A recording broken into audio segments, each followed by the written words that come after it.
Nesta edição da nossa Resenha da Bola, sexta-feira, dia 14 de março de 2025, iremos analisar com Antônio Manuel Góes, direto do Rio de Janeiro, o Fla-Flu, o jogo decisivo, o jogo da volta, a primeira partida, mando de campo do Tricolor Carioca. Deu 2-1 para o Flamengo, tem a vantagem do empate agora no jogo decisivo. O Fluminense tem que fazer pelo menos um gol para levar para as finalidades máximas ou fazer dois para ser campeão direto. E Antônio Manuel Góes vai analisar essa partida decisiva. Enquanto isso, direto de Curitiba, no Paraná, Fernando César e a Champions League chegando na sua fase quartas de final, após grandes confrontos na última rodada, última jornada da fase oitavas de final da maior competição de clubes do mundo. Robinson Lessa, direto de Penedo, Alagoas, vai abordar a eliminação do Corinthians, o Timão, que foi eliminado ainda na fase pré-Libertadores, os playoffs, para o Barcelona de Guayaquil, mas tem a final do Paulista, primeiro jogo já no final de semana contra o Palmeiras na casa do adversário. Tudo isso não sai daí, é já após a nossa vinheta.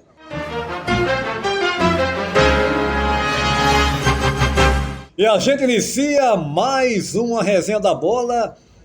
Fiquem ligados, porque depois de Antônio Manuel Góes, que vai ser o primeiro a analisar aqui o estadual do Rio de Janeiro, tem Fernando César em Curitiba, no Paraná, falando da próxima fase da Champions League, a maior competição de clubes do mundo. Tem também Robinson Lessa, analisando a eliminação do Corinthians da pré-Libertadores, e tem agora a final, o primeiro jogo do Paulista contra o Palmeiras. Antônio Manuel Góes deu vitória do Flamengo na primeira partida. O rubro-negro carioca tem a vantagem do empate. Todo mundo sabe, o Felipe Luiz gosta sempre de ressaltar que ele jamais vai colocar a equipe para jogar em cima do resultado, claro, com os cuidados, né? Mas não vai fazer isso. E o Fluminense ganhou uma sobrevida com aquele gol no final. Tudo em aberto, quero ver a sua opinião sobre esse Fla-Flu, mais um, o decisivo agora pelo Estadual do Rio 2025. Um abraço. Olá, Júnior, companheiros e seguidores da Resenha da Bola.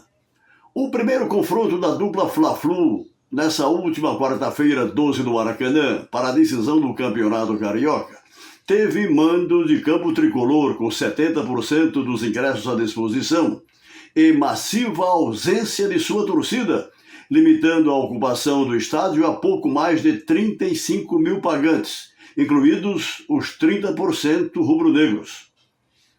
Dominante nos primeiros 15 minutos, em que aos 5 fez 1-0 gol de Wesley, em falha do veterano goleiro Fábio, o Flamengo cuidou de atrair o adversário para seu campo de defesa, a fim de contra-atacar na velocidade de Plata e Luiz Araújo. Ao ajustar a marcação defensiva e avançar pelos flancos, com boa coordenação de John Arias, o Fluminense se fez mais presente no campo de defesa oponente. Embora limitado a um lance de gol iminente, desperdiçado pelo colombiano, que iniciou e concluiu a jogada à direita de Rossi. No segundo tempo, inversão total das ações, com o Flamengo senhor absoluto, principalmente a partir da entrada de Juninho em seu ataque, que viria a fazer 2-0 em jogada iniciada por Léo Pereira para Gerson, daí para o chute travado de Arrascaeta e sequência de bola desviada para a rede tricolor, cuja trajetória acabou em gol. Antes da ampliação do placar, Fábio se redimira em falha do primeiro gol rubro-negro, ao desviar por cima de seu travessão um chute certeiro do camisa 10. A visível queda física do Fluminense levou o treinador Mano a oxigenar suas linhas, apesar de pouco resultado prático nas substituições. Todavia, um descuido de Gerson no começo de contra-ofensiva tricolor ensejou uma combinação de bolas cruzadas, a primeira das quais de Arias da direita encontrou livre o lateral canhoto Fuentes, que alçou novo lançamento para o meio da pequena área rubro-negra, completado de cabeça por Keno quase de costas, em lance de rara felicidade, fora do alcance do goleiro Rossi, que se projetou em vão. Em síntese, um justo placar de 2-1 para o Flamengo, senhor absoluto no segundo tempo, mas nada determinado em ampliar o placar. A despeito do lance marcante aqui já citado, defendido no mais puro reflexo de mão trocada pelo goleiro tricolor. Não ocorreu nessa quarta-feira larga margem de superioridade do Flamengo, diante de um Fluminense centrado no erro do adversário e fechadíssimo no limite em seu campo de defesa. Os comandados de Felipe Luiz levam para o segundo embate da final próximo domingo a vantagem do empate para garantir o troféu e até de derrota pela mesma contagem para a decisão por pênaltis. Ainda a contar com sérios desfalques por recorrentes lesões no setor ofensivo, Michael, Everton Cebolinha e há pouco Bruno Henrique, sem falar em Pedro, ora em calculada fase de recondicionamento físico para retorno à equipe, além de Danilo poupado por cautela no Fla-Flu dessa quarta e com Alexandro ainda fora de ritmo, o treinador do Flamengo tem 2 dias para construir alternativas táticas a fim de vencer o segundo clássico da decisão, tarefa, pelo visto, a gerar desconforto diante de um adversário que, ao marcar um gol a poucos minutos do fim da partida, reacendeu as esperanças de sua reticente galera, que, como frisei no começo, ficou fora em seu mando de campo no Maracanã.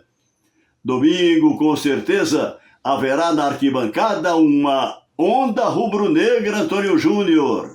Pois é, Antônio Manuel Góes, agora mano de campo do Flamengo, a torcida rubro-negra, como normalmente faz, né, nos confrontos com os seus rivais, né, deverá ser maioria e teremos um público com certeza bem maior do que aqueles 35 mil da primeira partida. Lembrando, o mano de campo agora é do Flamengo. Mas o assunto agora é a Champions League, a maior competição, né, sem dúvida, de clubes do futebol mundial. Tivemos os jogos agora da segunda mão, os jogos de volta da fase oitavas de final, que classificaram, né, as equipes para os confrontos das quartas. E aí eu quero lhe ouvir, Fernando César, esses jogos das quartas também só com partidas, né, de altíssimo nível. E aí, meu caro Fernando César? Olá, Júnior, olá, amigos da resenha. E conhecemos então, nesse meio de semana, as equipes que avançaram para as quartas de final da Champions League. Eu pude acompanhar aquele jogo, talvez o mais aguardado pela rivalidade, que foi o confronto entre o Real Madrid e o Atlético de Madrid no jogo de volta, em que no placar agregado tivemos um empate de 2-2, o que levou a decisão para a prorrogação e que também permaneceu empatado, e a decisão veio nos pênaltis, com o Real Madrid tendo aí mais uma vez o brilho da sua estrela e avançando para essa etapa quartas de final e mais uma vez desclassificando aí numa etapa importante de Champions League o seu grande adversário no derby espanhol, que é a equipe do Atlético Madrid. Foi um jogo aguerrido, muito disputado, em que a gente reconhece a qualidade também do técnico Simeone, que realmente é um técnico extraordinário. Eu colocaria, mesmo com a diferença de títulos bem favoráveis ao Ancelotti, mas pelo que ele consegue fazer o time jogar, incutir a sua filosofia na cabeça dos jogadores, eu entendo que, de fato, O Simeone é um técnico de mão cheia, ele está naquele nível da primeira prateleira dos grandes treinadores na atualidade do futebol mundial. Bem, agora a gente tem aí essa etapa definida com os confrontos. O Paris Saint-Germain pegando a equipe do Aston Villa, o Arsenal vai enfrentar o Real Madrid, o Bayern de Munique vai enfrentar a Internazionale e o Barcelona vai pegar o Borussia Dortmund. Um equilíbrio aí de forças desses países de muita qualidade no futebol, porque nessa etapa teremos 2 representantes espanhóis, 2 alemães, um italiano e um francês. Conforme também ficou definido já no sorteio das oitavas de final, o Aston Villa, o Real Madrid, o Borussia Dortmund e a Inter disputarão a segunda partida em casa. Tem gente que entende que o fato de fazer o segundo jogo em casa pode realmente ser um handicap para a equipe que joga em casa a segunda partida. Os confrontos de ida dessa oitavas de final serão disputados nos dias 8 e 9 de abril e as partidas de volta acontecem nos dias 15 e 16 de abril.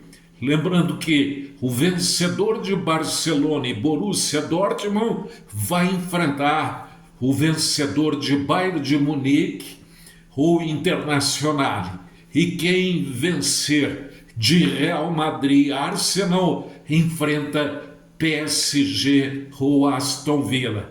Se você me perguntar, Júnior, qual jogo que você está mais interessado em assistir, em acompanhar, claro que eu vou tentar assistir todos eles, mas esse confronto do Real Madrid pegando aí a equipe do Arsenal, um inglês contra um espanhol, realmente desperta o maior interesse, como também pelo momento do Barcelona. O jogo entre Barcelona e Borussia Dortmund também é um jogo bastante interessante.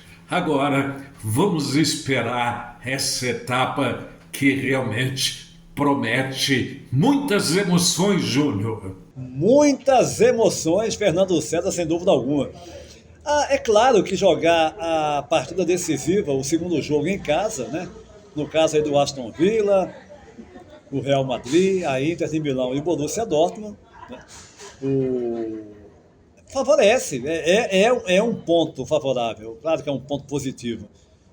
Agora, o Real Madrid, apesar dessa dificuldade, né, com um grande rival que é o Atlético de Madrid, o rival da cidade, eu considero como favoritismo também para avançar à fase semifinal. Barcelona também, mas só que ele vai encarar um Borussia Dortmund que quando chega numa fase decisiva cresce, mas ainda assim coloco também ele como favorito. O Bayern também com a equipe da Inter de Milão. Enfim, o Arsenal encarando o Real Madrid, como eu disse, o Real, na minha opinião, também tem um certo favoritismo. Agora, não dá pra gente cravar, não dá, gente. Não dá, porque a gente já viu várias situações que aquela equipe bem superior acabou perdendo para uma outra equipe tida como menos forte. Mas o assunto agora é a eliminação do Corinthians, o timão, meu caro Robinson Lessa. A equipe foi eliminada da pré-Libertadores, não conseguiu o sonho de chegar à fase de grupos. Isso significa perder dinheiro, perder e deixar, né? Deixou de ganhar dinheiro, e muito dinheiro, avançando para a fase de grupos. E também o sonho, né, maior de toda a equipe que chega numa pré-Libertadores, ou já na fase de grupos, de sonhar em disputar essa que é a maior competição sul-americana. Agora resta para o Corinthians, neste momento, antes do início do Campeonato Brasileiro, a primeira partida com o mando de campo do rival Palmeiras na casa do adversário. Ei, meu caro Robson, um abraço. Olá, Antônio Júnior. Olá, amigos internautas do Resenha da Bola. Estamos passando por aqui para conversarmos um pouco sobre a não classificação do Sport Clube Corinthians Paulista para a fase de grupos da Copa Libertadores, edição 2025.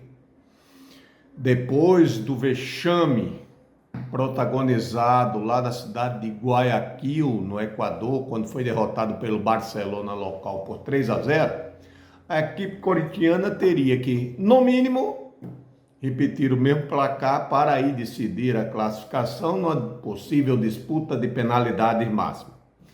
Infelizmente, venceu apenas por 2-0 e agora terá que se contentar com a disputa da Copa Sul-Americana.